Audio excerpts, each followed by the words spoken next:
Welcome back. As we mentioned, the president's aides are on edge at this hour. Why? Because he is scheduled in just a few hours to be at his first rally since that rally in Greenville, North Carolina, a few weeks ago, where those chants of "send them back" broke out, and where the president stood there and did nothing and said nothing on the stage as those chants broke out. Of course, the question, what will happen if the chants start up again? What would the president do? What would the president not do, for that matter? Just a few minutes ago, he was speaking to reporters before heading to the rally. It'll be in Cincinnati, Ohio. He was asked about that. Here's what he said. I can't tell you whether or not they're going to do that chant. If they do the chant, we'll have to see what happens. Will you stop them, sir? You think you will? I don't know that you can stop people. I don't know that you can. I mean, we'll see what we can do. I'd prefer that they don't. But if they do it, we'll have to make a decision then. I don't know if you can stop them, he says. So what's he going to say? We're going to take this rally and turn around and go home, right? Like no, he's not going to stop it. He doesn't really care. He's going to encourage it. And I mean, is that right there, an invitation to do it? Yeah, I mean, that's basically what it is. And also, look, if we're to believe what Omarosa said about a week and a half ago on Donnie Deutsch's show, she's like, look, he puts people out there to sort of start these sort of chants and test them one way or another. This is exactly what Donald Trump does. This is exactly the kind of environment that he wants to create throughout the state, where he wants to create fear. He wants to show that he's a fearless person. And again, I keep saying this because I think this is really critical for Democrats to understand. And even when we do this sort of analysis, there are large numbers of Americans who love this stuff, who want this kind of white man, who feel that this is powerful and it empowers them to say these kinds of things. And until we recognize that these people are, you can call them deplorables, you can call them racist, whatever, these people are immovable. They have a belief system that is the antithesis of a pluralistic democracy. Until we start looking at it that way, and not just in strategic terms, he will continue to get away with this nonsense because we'll think that these are people who can be discussed with as opposed to people who are a danger to everybody in this country. Yamiche, again, there it is. We just heard what the president said to reporters there. I imagine there are going to be some folks going to the rally who perhaps hear or see that clip before the rally begins tonight. Is there anything that happens before the president takes the stage? If there are folks around him who are nervous about this, is there a chance they're going to make some kind of announcement at this thing, tell the crowd, refrain from doing that? Do you have any reporting on that, any sense of that at all? Or is this just he shows up and starts talking and we all see what happens? I don't have any sense that anyone's going to warn the crowd to not make that chant, send her back. I also think that the president here is doing something that excites a lot of Republicans. I was just out in the field, and a chair of a Republican party in a county in Ohio told me they like the idea that the president is doing this. They think that it's the president really standing up for them, and it's the president exciting the base, that people need something to rally around, and that this chant could be a sort of new way to do that, that this is the president really counterpunching, this Republican chair told me. I think the other thing is, if I'm thinking about how I've seen the president do this when he knows he's in a sort of sensitive situation, the president could joke with the crowd and say, oh, they told me to tell you that that chant's not good. They told me that I'm not supposed to be saying that, but we all know that, I can't stop you from doing that. I kind of feel like the president tonight could just be joking about this. It's a way that he's been able to really, I think, say things that people can say, oh, the president's really disavowing that, while also winking to his supporters that want to say this chant. That's a fascinating point, Phil, that Yamiche raises. I'm just thinking of a number of instances on the campaign trail in 2016. I think there was one on the eve of the New Hampshire primary when somebody made a crude comment about Ted Cruz that the president, then candidate Trump, repeated to the crowd. I remember when those lock her up chants were taking off in the summer of 2016, and there was a lot of public pressure, a lot of unease among Republicans, and the president, candidate Trump, at one point told the crowd, don't say that, let's just defeat her. And then a couple days later, the next crowd did it, and he said, and that was it. Started going again. Yeah, Steve, that's Trump. And it's a really smart point Yamiche made, because he's done this time and time again. The other thing that he does, one of his tricks that he may try to do tonight, is to turn it all on the media and point at the press pen and the riser of cameras and just say, come on, they're gonna call you all racists, or they're gonna call all of us racists, and make it about his supporters versus the media. But what he's probably unlikely to do is stand up at the podium and say, don't say that, it's wrong, it's racist, we're not like that, that's not what we say in America, because we've never seen him make comments like that before. Okay, Phil and Yamiche, thanks for joining us. Thanks for sticking around a little bit. We did want to hear exactly what it was the president said. We appreciate that. And again, we will be watching to see tonight what does transpire at that rally in Cincinnati. Meanwhile, back to the 2020 race. The Democrats need a candidate to run against Trump, and now we have seen two sets of debates. And there is still one matchup just about everybody watching would still like to see, a showdown between Joe Biden and Senator Elizabeth Warren. The two of them represent polar opposite constituencies within the party, as New York Magazine notes. Without them on stage together answering the same questions and engaging each other over their visions for campaigning and running the country, audiences could be forgiven for thinking they're all competing for different voters. Here's how the other contenders took on Biden last night. First of all, Mr. Vice President, it looks like one of us has learned the lessons of the past and one of us hasn't. Vice President Biden, you're just simply inaccurate in what you're describing. The reality is that our plan will bring health care to all Americans under a Medicare for All system. Mr. Vice President, you want to be President of the United States, you need to be able to answer the tough questions. I guarantee you, if you're debating Donald Trump, he's not going to let you off the hook. Mr. Vice President, there's a saying in my community, you're dipping into the Kool-Aid and you don't even know the flavor. And joining the table now, MSNBC political analyst Rick Stengel, also a former managing editor for Time magazine.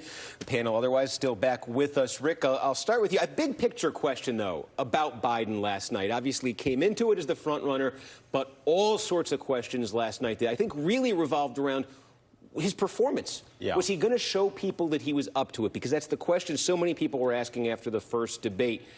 Did he succeed last night? What was your sense of Biden's performance? Well, I mean, generally the consensus is that he succeeded, that he managed to hold on to enough of voters and policies, and he was articulate enough. But if I'll step back for a second, because this is a different election, right? Because Trump has polluted our democracy, he's undermined our democracy.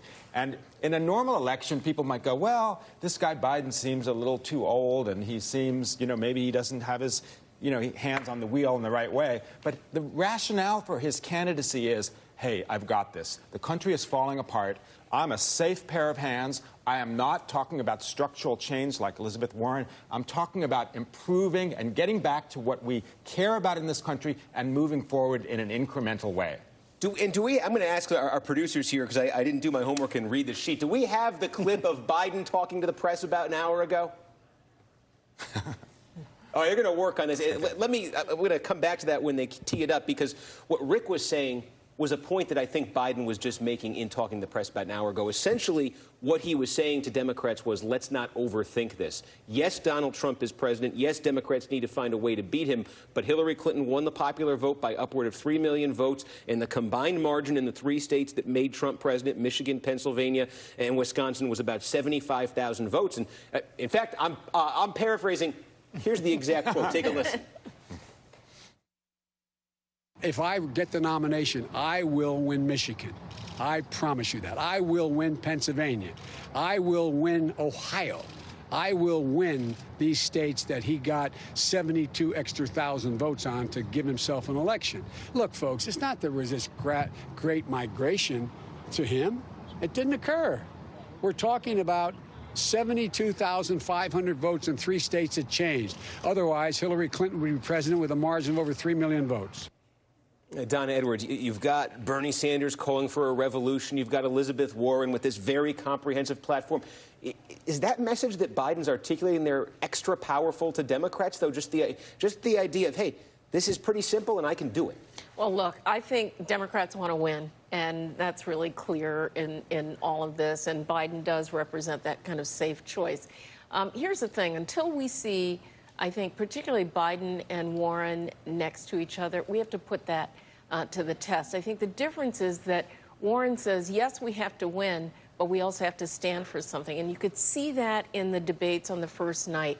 You know where her gut is. You know what her instincts are. You know what her values are. And you know what her rationale for winning is. And, you don't really get that from Joe Biden, at least yet. And I think it's going to be important to have the two of them together. And then we're going to contrast and say, you know what? We want vision and we want to win. Well, so that's the question. We play the attacks the candidates on stage with Biden last night were making against him. It strikes me, here's the argument for, I think, why Biden might still trip up in this because of Warren. The argument would go that Warren's the strongest communicator in this field and that Warren has whether you agree with her or not, Warren has a comprehensive theory of the U.S. economy, of the American system, whatever you want to call it, and she knows how to prosecute the case on behalf of it, and she is going to make Biden sweat when she's on stage with him. What do you think of that? I think it's true. I think Elizabeth Warren easily right now is the best narrator of where the Democrats should be on policy of this whole field. She's at ease with herself. She's enjoying the process. You know, that moment when she rubbed her hands together when the wealth tax question came to Delaney. She revels in it, and she's unflappable, at least thus far, on almost any question, regardless of the complexity. She can offer a very straightforward, intelligible, and concise answer to where she is on the policy. Biden has almost been disastrous on this, including last night. Yes, he survived, but any sentence or explanation he had to give that went beyond 2 or 3 sentences, he started to lose track of where he was, and he just wasn't good. I don't think Harris was on her game last night in the way she was in the previous debate. But she's got a lot more charisma at this point than Joe Biden. And I think when it comes down to it, at the end of the day, it's going to be Harris, Warren, Buttigieg, and Biden. And if Biden's only rationale for this is that he can convince voters in swing states that he's preferable to Donald Trump, I'm not sure that's enough to continue to campaign on. But he has an argument there. So what he said mathematically is actually true.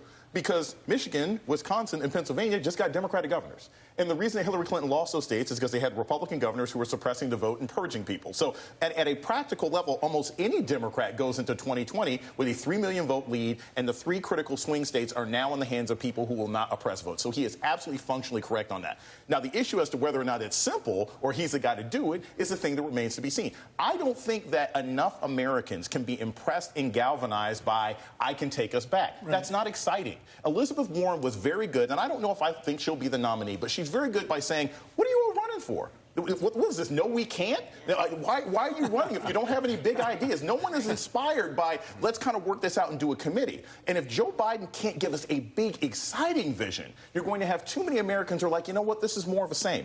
I thought his closing argument, it wasn't closing, but he said this during the debate, his most important point was when he said, look, 4 years of Donald Trump is an anomaly. We can fix that. If we let this guy get 8 years in office, he will destroy what we know of to be America. If he can make that point and say, I'm the only guy, 2 thumbs, I'm the only guy who can keep that from happening, 4 years where you won't be able to recognize this country, that might be enough for him to overtake the message of Elizabeth Warren, Beto O'Rourke, Kamala Harris, Pete Buttigieg, people who are much more eloquent and engaging. And believe it or not, Bernie's still out there, too. And when they get to the Final Four, I think Bernie will be more likely to be there than Pete Buttigieg. Biden's got to do his homework. And when Democrats traditionally say their argument is, I'm a safe pair of hands, they don't win. That's Mondale. That's Dukakis. With Barack Obama or Bill Clinton came in from nowhere and excited people. But it was a different era. Donald Trump wasn't president. Yeah, and also you mentioned Kamala Harris, too, star of the first debate, I think, and certainly at Biden's expense. They're on the stage together last night, certainly on Medicare for All early, on a couple other issues. They were mixing it up. The Washington Post, they did their winners and losers for the second debate. They did list Harris as one of the losers. Their rationale, they said she was the big winner the first time. On Wednesday night, she was in for a much tougher time. Her tough-on-crime history as a prosecutor, her equivocation on certain issues, including busing and Medicare for All, made her a convenient target. She didn't exactly handle it well, challenged repeatedly by some of the lower polling candidates on the stage. She was at times halting and didn't seem fully ready for the challenge at hand. Donna, the capsule version of this is that Kamala Harris, like any good prosecutor, when you give her the rehearsed script to carry out, it's brilliant. But when she has to sort of improvise, maybe there's more of a struggle. Is there something to that? Well, I think there is. I mean, I think you can go back to the beginning when she's asked about the role of private insurance, and she says immediately, get rid of private insurance, and then she has to, sort of fix that, and now she has a new plan. I think it's a solid plan, but it's really tough to go from one thing to another thing and then back to the other thing. And so I think there's something to that. The other thing that we experience is that Kamala Harris is really the first time in sort of, top-tier status that she has been attacked and has had to respond. And I think any candidate that makes it through the entire process is going to have to be hit, get back up, hit again, get back up. And she has to prove that. She basically had a Joe Biden moment. She should have known. Gabbard was basically announcing this with smoke signals and announcements and tweets all week. This woman isn't qualified. The fact that Harris wasn't ready for that attack shows that she was just as overconfident and arrogant as Joe Biden was in that first debate when he was shocked by her coming out. It was interesting, too. You mentioned Gabbard. Gabbard, who has not gotten much conversation. Yeah. She had Biden's back in the discussion of criminal justice. And then I thought a striking moment, Biden's Iraq war vote came up. Yeah. And here's Gabbard, a veteran who has made this one of her centerpiece issues. She was given an open invitation to just hold Biden to account for that vote, and she took a pass. Right. I thought it was interesting. She did not seem to want to inflict damage on Joe Biden. She did seem to want to inflict damage on Kamala Harris. Anyway, after the break, we are looking ahead. A potentially dramatic winnowing of the field could cut the number of Democratic candidates in half.